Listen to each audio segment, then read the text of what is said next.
What is going on, everybody? Episode 13, Man in the Middle. What's going on, Payson? It feels good to be back. Feels good. You're not going to leave this time, right? Nope, not leaving this time. That was funny. Everybody wondered, like, what happened with him? I was like, he had to go sell it. What did you have to do? You were showing the house? I had to go show houses, yeah. Well, like I said, we're jacks of all That day was a little trades. crazy because we got moved around a couple times for our time. That was a So wild day. And before we get started, what's today's topic? You get to pick. You pick this one, so I'm not even sure what we're talking about today. So I thought it was a good idea, and I'm speaking from personal experience here with the sandblasting company that I have whatever it is with my dad and my brother. When we got started with it, my dad saw a commercial essentially. I looked to see if there was people doing that type of business out here. Didn't really seem like it, so we just bought the machine, which was, now looking back at it, and not the smartest decision. So especially for how much all the machinery costs. So what I was thinking would be a good topic is, how do we find, and obviously there's no way to completely mitigate all the risk, but how do we do like some type of stress test or evaluate if a business actually makes sense to do? Like what type of research should maybe someone be looking into when in regards to opening up a new business before deploying all this capital and all this time? And obviously it's going to... So essentially how to determine whether a business is worth taking the risk and putting all the money into. Yeah. No problem. I'm sure you guys noticed it's not a unicorn today. Today's podcast has Captain Marvel. Compliments on my daughter, Sophia. Hi. Before we get started, we're going to play a quick message from our sponsor, USCCA. Thank you for all that they do, and enjoy the video.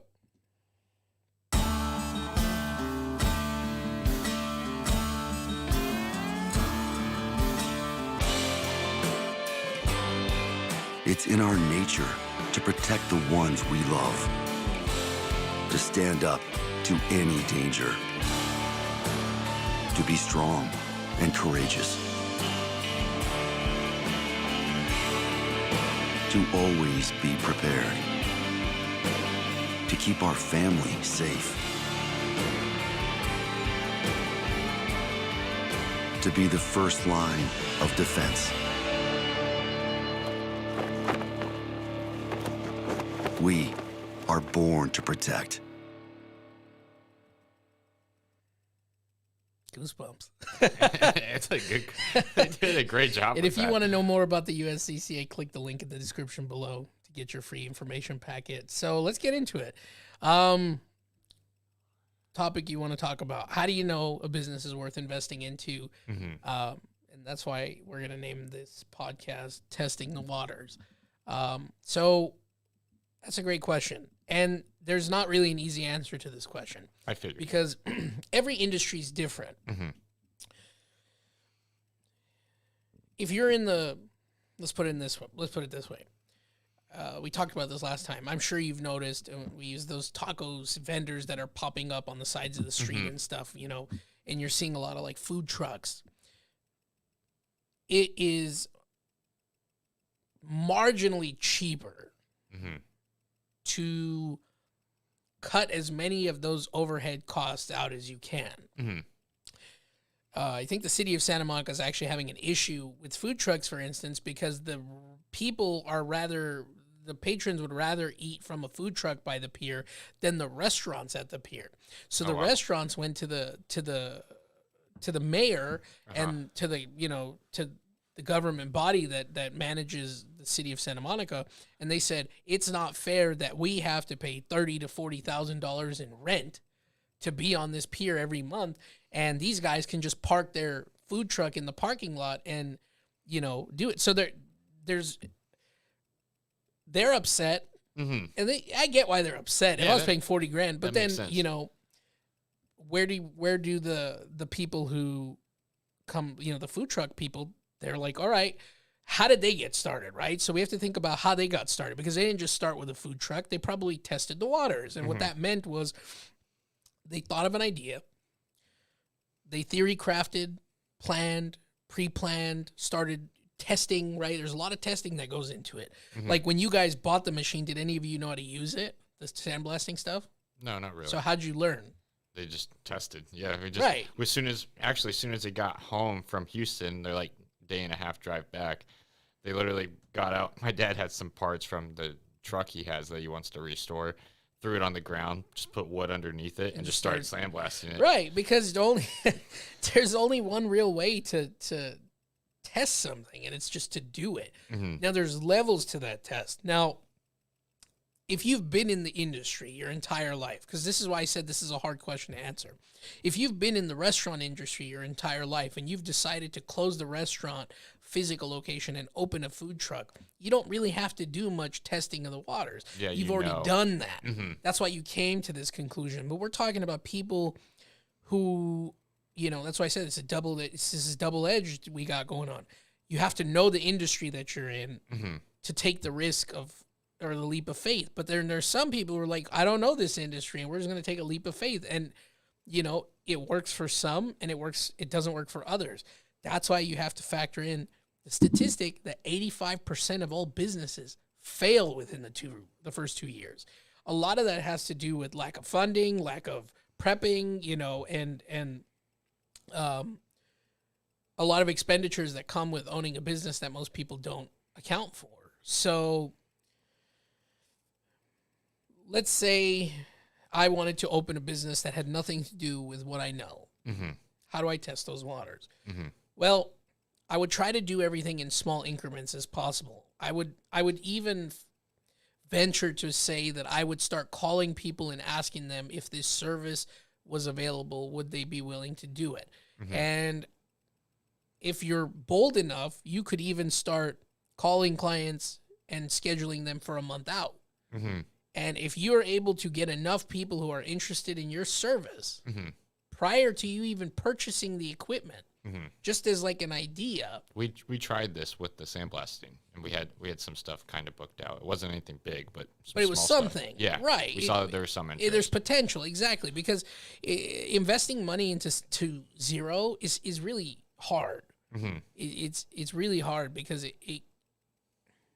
I feel like everybody wants to be a business owner, but they don't understand the intricacies of what comes with it, the amounts of insurances, and if you start hiring people, keeping workers' comp, unemployment, taxes, employer taxes, sexual harassment training, CalSavers, CARE Act. It's a million things, and that's why I started this business, because there are plenty of people out there who have jumped ship from what they were doing, or they've decided to take it on their own, and they don't know the first thing about taxes. They don't know the first thing about being a business owner. They know how to do what they do best. Mm-hmm. That's where that ends. Uh-huh. I feel like when you're testing the waters with an idea, you're a brand new business. You're not even a business yet. You're just a theory, mm-hmm. a concept.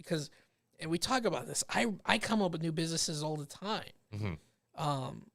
I'm actually, spoiler, working on something right now to get into the medical industry. I got an idea that I want to talk to you about after. Okay.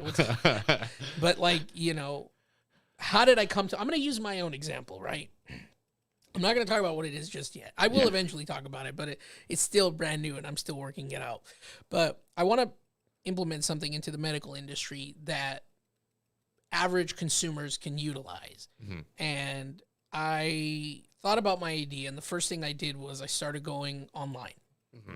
Doing as much research as I possibly could. The first thing I was looking for is, does this product exist? Mm-hmm. Right? Yeah, of course. Because I don't want to be the guy that says I invented something when it's been invented for the last 10 years. Mm-hmm. That, not to say that competition isn't good. Just because there's one of them doesn't mean there can't be two of them. Of course. But I just wanted to know, where's the threshold set, right? Mm-hmm. Where the bar has been set. Is it nothing? Is there no bar? And now, I get to be the pioneer of the industry? Or am I just an up-and-coming tech company that wants to get involved in the medical industry? So I couldn't find anything. I found very similar in theory, mm-hmm. but not in practice. Nothing came close to what I had come up with. What was my next step? Research. How do I make this product a thing? Is what I even want to do possible? Mm-hmm. So then I started calling people who are programmers, people who are software engineers, people who are hardware engineers, because I already know the wholesale side of things. I know that I'm coming into this table with a lot of business experience where I could build this business like this. I'll have branding, logos, packaging, everything. I could sell this product tomorrow if it existed. Yeah. But I need to know, can I make that product exist? Yeah. Because if it can't exist, I can't sell it. But if it can exist, great. I'm going to start a new company with that. No problem. I started talking to programmers. And I said, listen, this is what essentially I would like to do. They said, yeah, I think it can be done. Great. So I started ordering. I already ordered samples because I don't have to even pioneer the device. The device exists. They just don't use it for that application. So I started ordering some small increments. I didn't go 1,000 of them. Yeah. I bought 2. Just to test. And it cost me like $50 an item. Whereas if I ordered 1,000 of them, it would have cost me $3. But I don't want 1,000 of them because if they don't work, I have 1,000 useless items. Yeah.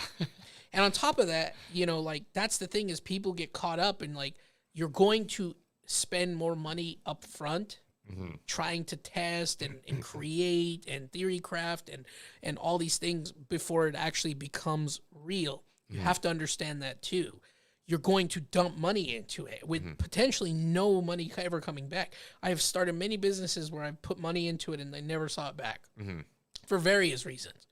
Either the other person fell off or the idea just didn't really stick, and I was lucky to recoup something.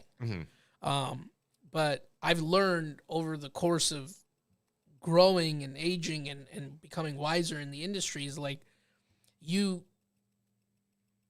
could potentially risk it all and go. And that works sometimes. So I'm not going to tell anybody what to do.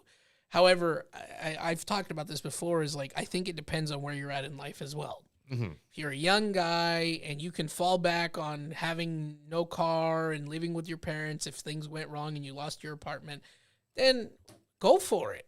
You have nothing to lose. In theory, you'll get all that back within a phone call at another place to work. But if you're a family man and your family am I telling you not to do it? No, but am I telling you to think about it? Sure, because it's more than just you. So next thing I did, called around, hey, is this possible? Yeah, in theory, it could be possible. Great. So I started ordering the product. Now I'm in my final phase, which is once the product gets here, I'm going to start implementing and developing the software to see if it can even match. And I'm not going to go to the extent of making it perfect. All I want to know is basic skeletal structure. Like real alpha. Will this device, not even that, essentially just like testing the light bulb. All I want to know is, does the light bulb work? I'm going to screw it in. Once it turns on, I'm going to screw it off and be like, great. All I want to know is when I have my device in hand and somebody starts coding, will they pair? That's all I need. And if they pair, I'm done. I got what I need. And I'm going to invest into that business because I didn't have to do a lot of research. Now, when it comes down to if I need an investor or something, at that point, it's going to be different.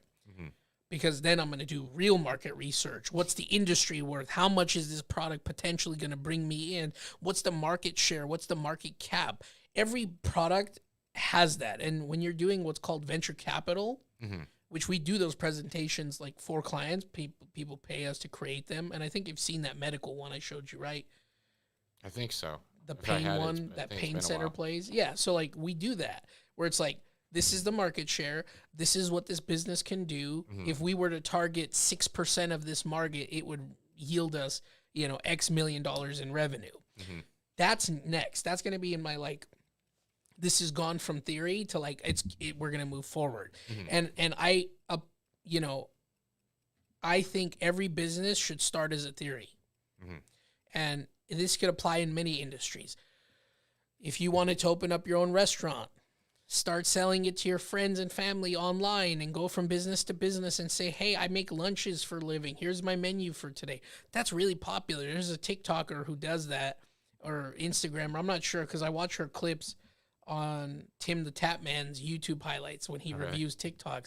And she always cooks something and he, she's always like, bye. I don't know if anybody knows who I'm talking about, but I'll have to link a video. But she is cooking from home. There's going to be a point where her popularity gets her where she needs to go, where she's going to say, I'm not going to do this from home anymore. I'm going to open a restaurant. David Dobrik just opened up a restaurant in LA called Dobrik's Pizza. Yeah. This guy went from being a prank YouTuber to a restaurateur. Mm-hmm. His Armenian friend, Jonah, Mm-hmm. opened up an Armenian kebab place. Yeah. And one of my buddies actually went to high school with Jonah. Oh, I think I went to Glendale High School. And they always wanted a restaurant.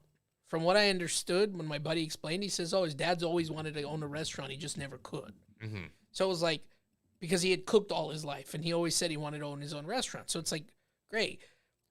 Tested the waters. Are they in the right area? Sure. What sold his place? Popularity. Mm-hmm. You know, you ask yourself the question, if I was famous and I opened something, do I need to test the waters? Probably not. You've already done all the hard work of building a reputation. So I've had people who, one of my clients is actually a food reviewer, mm-hmm. a very popular one. And I asked him, I said, I'm sure you've gone. Yeah, I went to the Dobrik Pizza. How is it? Okay. So he said, it's okay. It was like a vodka pizza, and he goes, I can barely taste the vodka, and he goes, there's this hot honey, and it's like, it's okay, it's not that hot. He goes, I think the hype of who he is better than the pizza. I've had better pizza a lot of smaller places. Mm-hmm. So you're selling hype, not quality. Mm-hmm. Not to say that it's bad. I haven't had it, so I can't really, speak on that, but there are stages you need to do in small increments. In your case, you can't really sandblast in small increments. Yeah, you kind of get the machine and you. and for those businesses, you really have to build a network. Mm-hmm. You have to be able to say, hey, if I started this company, would you be willing to work with me? Like in your case, you work with like a lot of contractors, painters, and mm-hmm. body shops, and so on and so forth, where it's like, you need a solid group of people who can constantly funnel business to you, mm-hmm. and you do that in exchange for giving them a good price. Mm-hmm. When it comes to equipment purchases, most banks, actually, I think all business lending now is pretty much the same. You can't even lend to anybody who doesn't have 2 years in business. Mm-hmm. You'd have to go hard money. Mm-hmm. Even if it's in regards to like lines and loans. However, with equipment financing, you can, but you have to have cash flow to be able to finance it, unless you do it with the person like that sells it. Your rate wasn't that good on that stuff. Yeah. So it's like, there's the trade-off. You would get it $600 a month cheaper if you could go traditional, but you can't go traditional because you have no income to show. Mm-hmm. So now you're at the whim of the place that's selling it to you at a 30% interest rate, and you're paying $600 more than what it's worth a month. Mm-hmm. At this point, you feel like you don't have a choice. You have to be successful because you've committed mm-hmm. to this device, and whether this device makes you money or not, you still owe the monthly payment on it. That's why when we talked about like your clients that bought commercial buildings, like who got screwed during COVID, mm-hmm. where it's like they bought the buildings and the moratorium happened on the rent and nobody was paying rent. It's like, shit, bad timing. Mm-hmm. It's not something you could have prevented, but man, is it rough. And it's like, it's the same thing with a business. Bad timing is everything, good timing and bad timing is everything. Like good timing, getting in when there's not many, having the ability to reach a common market, and then popularity. Like that's the thing. A lot of these older businesses, they don't like keep up with the times. Yes. Like at all. I could speak on that on what I do daily. It's in the real estate game. Yeah. Well, talk to us. Tell us. Well, it's just the older people, like if they have a website, it looks like it's from like the early 2000s. So that's what Google used to look like back in the day. Yeah. They all have the same like background picture. It's like them with like a white background, and it looks like they're like from heaven or something.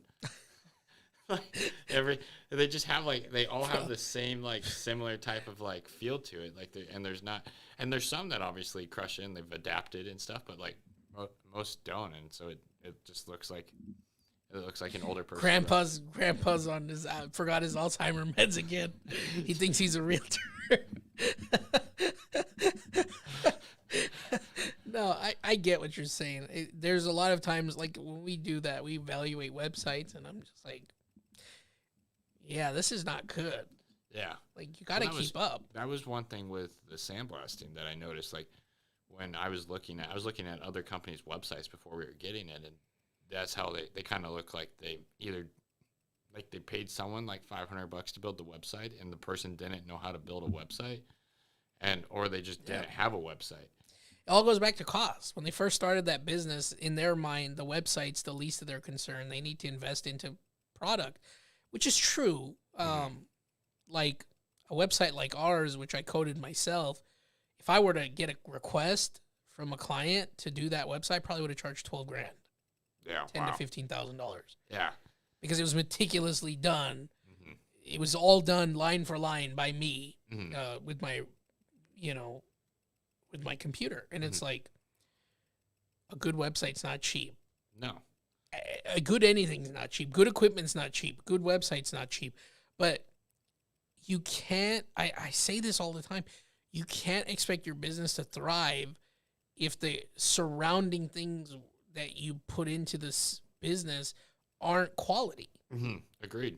You can't sell good food with bad quality, food. You can't make a good dish with bad quality food. Sure, you could do all this, but at the end of the day, the quality of it is just terrible. You can only, what's the expression? You can only put lipstick on a pig. It's still a pig. Like, that's just what it is. If you get a small little one easy bake oven and you open up a bakery, how many cakes are you going to bake a day? One, if you're lucky? No. With the light bulb. Right, because that's the thing, too, is like in today's day and age, people's patience levels initially, it's non-existent. People are so used to everything being at the touch of their fingertips. And it's funny because older people always told the younger generation that you're just so, entitled, you think everything's owed to you. But they're just as bad. I go into lines at the bank, and it's like I can't not hear them complain about something. Yeah. And you're like, dude, there's like 6 ATMs out there. I don't want to use that ATM. It's like, well, pick a lane. Yeah. Because, I don't have 5 minutes. Well, then don't come here. It's that simple. It's like everybody has everything at their fingertips, and not being able to do something is frustrating because we're on this go, go, go, go, go pace.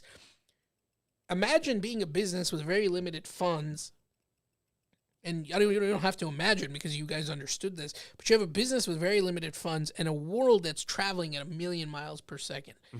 You're only going 100 miles per second. You're just hoping that you can latch on and not lose an arm while this thing's going and going and spinning and spinning. But the reality is like you open up a business and you can't even service the community that's moving at 1,000,000 miles per second. I get texts all the time at like 10 o'clock at night, 11 o'clock. My phone's the one recording. I would love to read. I was going to read one of my texts.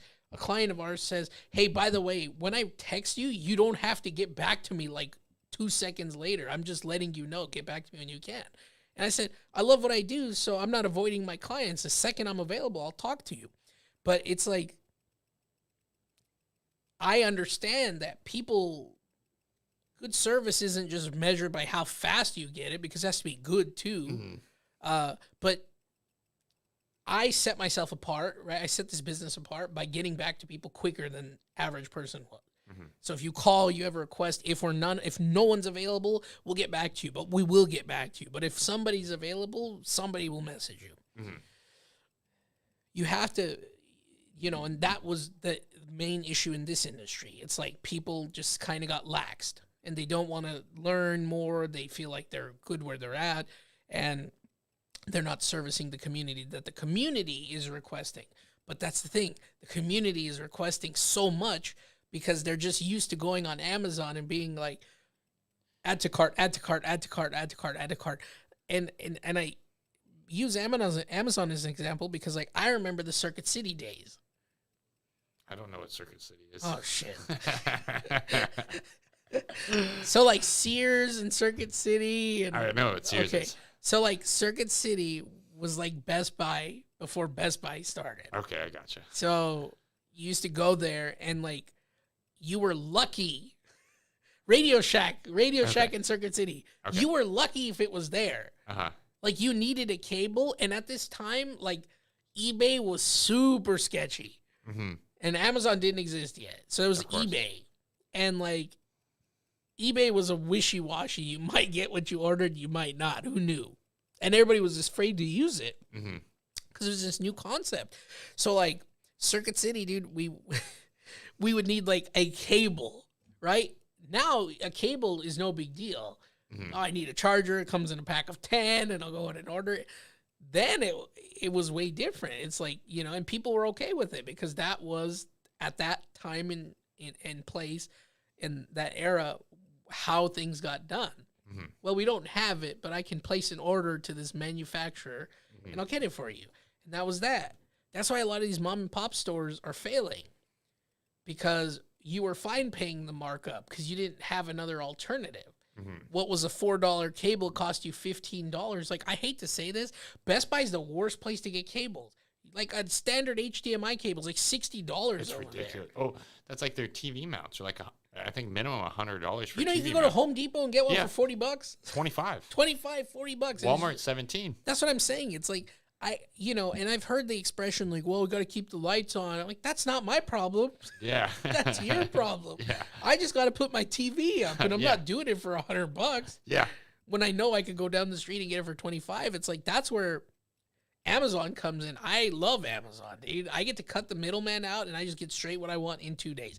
I've said this before. I can't wait till drones are flying through the air for my deliveries. Like I order it, I want to hear in 10 minutes. You should have seen last night. My mom ordered something from Amazon, or she ordered it yesterday morning. It got there by last night, and she was just in like awe. She's like, "This came in less than a day." She's like, "Did you guys know it comes in less than a day?" I want that. I'm cool with that. I like that innovation. Yeah, because I feel like more gets done when things go quick. Now, again, being quick and being good are two different things. You can do something quickly, but you can do it wrong. But if you can get the support that you need, meaning like, here's a great example. Let's say you wanted to open another business and there's an event coming up where your business that you haven't even opened yet, but you have an opportunity to do it. You finally decide this is it. This is my opportunity. I'm going to take it. I don't even have this stuff. So I got to order a bunch of crap. Are you going to make it? No. You get what I'm saying? It's like those items coming to you sooner are going to give you a better opportunity to make that opportunity really shine. Because you're not going to be worried about what's coming, where is it, when is it, how is it. It's like, it's all here. Yeah. Now it just relies on you to do what you need to do. Like anything else, don't just jump into it head first. Shallow water. Sometimes you don't know how shallow the water can be. Yeah, well, especially with something like what we did with the rig being as expensive as it is. And how much was that thing? I think out the door is like 50,000. So I'm saying, like day one, no business, 100 grand in debt, and you're like, whoa. It was I think $1,200 a month. Yeah, but you guys were doing really well, and your only issue was out of your control. Yeah. You know, I can say it or no? Yeah. Because somebody set the business on fire, and they're still recovering from that, trying to get things going with the insurance. But it's like, the equipment's so expensive that it's hard to recoup it, right? That's the issue that you guys are kind of looking at, is like insurance isn't going to pay out for what it's worth in today's market value, where it was a couple of years ago when you bought it. The equipment was so expensive that you can only jump into this pool head first once. You can't just keep jumping in head first. Jumping into it twice. But, you know, you're probably going to restart smaller, but you're going to be more precise.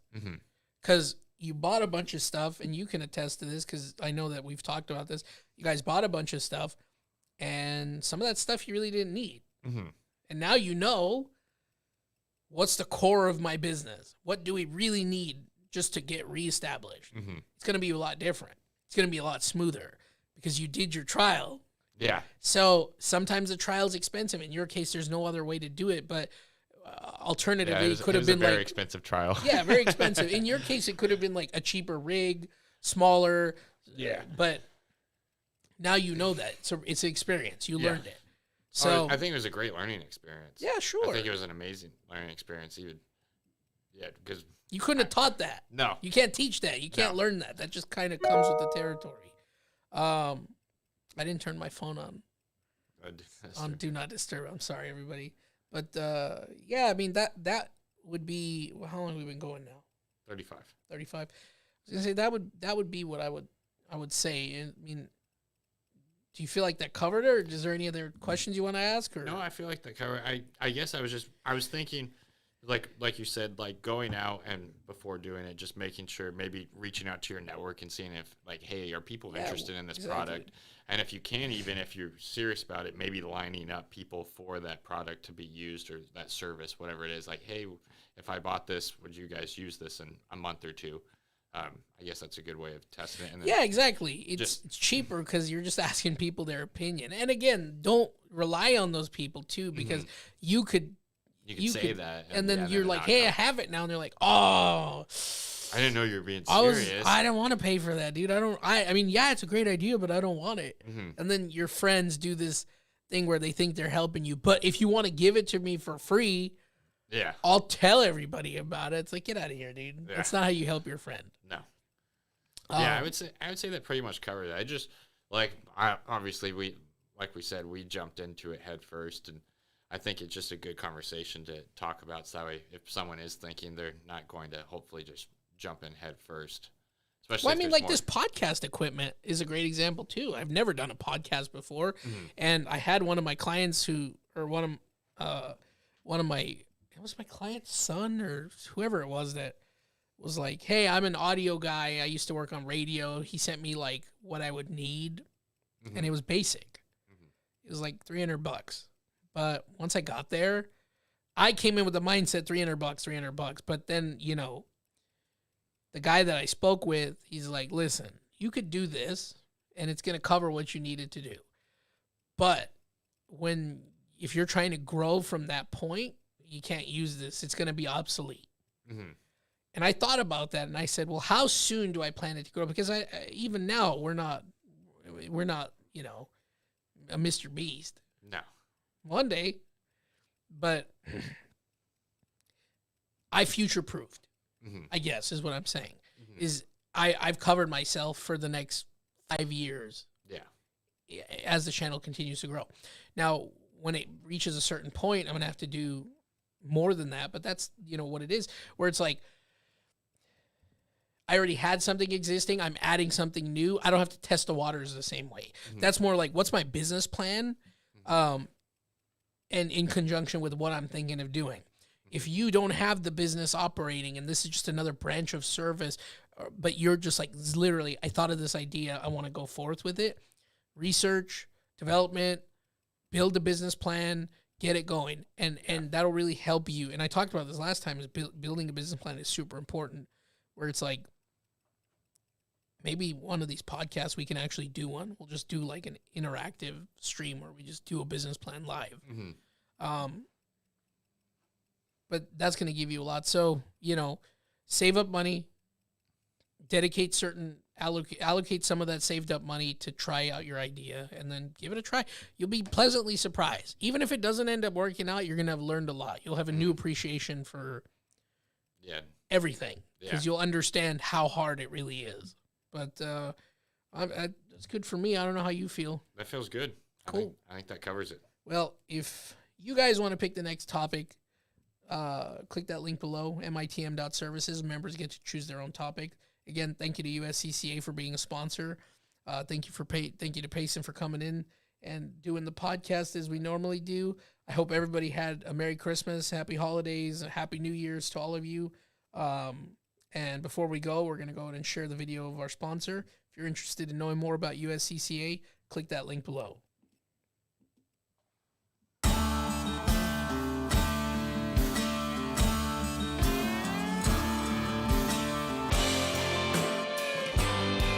It's in our nature to protect the ones we love, to stand up to any danger,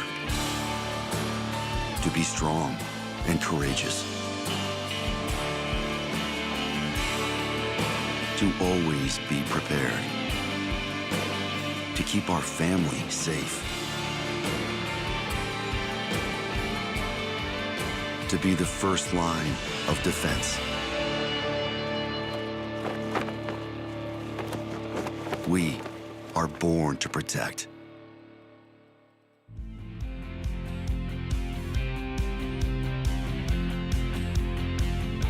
Thanks for listening to Man in the Middle. If you haven't yet, please consider liking and subscribing to the show. If you can't wait till next episode, follow us on Instagram at MITM Business Consulting and online at mitm.services. There, you can learn more about what we do, how we can help, and the custom services we offer around your personal needs.